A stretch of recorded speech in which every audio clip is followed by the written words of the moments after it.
மேடையில்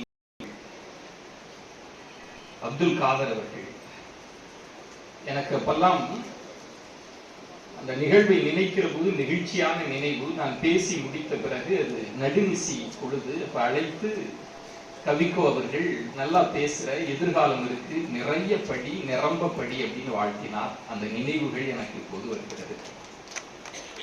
அப்ப எங்களை எல்லாம் வாஞ்சையோடு அழைத்த நா பிரகாசம் அவர்கள் எனக்கு இன்னும் நினைவு இருக்கு. அவர் என்னை அழைத்து நல்லா பேசுற அப்படின்னா சொல்லிட்டு, தம்பி ஒரு விமர்சனம் அப்படின்னார். என்ன அப்படின்னா, நீ மேடையில் அமர்ந்திருக்கிற, மேடைக்கு கீழே இருக்கக்கூடியவர்கள் எல்லாம் பேரறிஞர்கள், இலக்கிய ஆளுமைகள்லாம் இருக்கிறாங்க.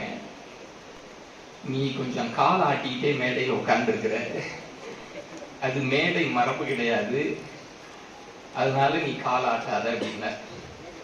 காலம் கடந்து போனாலும் இன்றும் நான் மேடையில் காலாட்டுவதில்லை. நான் பிரகாசத்தின் அறிவுரைக்காக இன்னும் நிலையிருக்கிறது. ஒரு அற்புதமான தலைப்புகிறீர்கள். ஊடகம் என்பது என்ன? ஊடகத்துறையிலேயே நாங்கள் விவாதிக்காத தலைப்பு, நாங்களே யோசிக்காத தலைப்பு. நாங்க வருகிற போது அண்ணனும் தோழர் சுகிதா அவர்களும் கேட்டோம், என்னங்க இது கண்ணாடி, நுண்ணோக்கி, தொலைநோக்கிங்கிறாங்க. ரொம்ப நுட்பமான தலைப்பு. நான் ஊடகத்துறையின் சார்பாக இந்த தலைப்பை வடிவமைத்தவர்களுக்கு ஒரு நெஞ்சம் நிறைந்த பாராட்டுகளை நல்ல பலத்த கரவொலிகளோடு சொல்லலாம். ரொம்ப நுட்பமான தலைப்பு.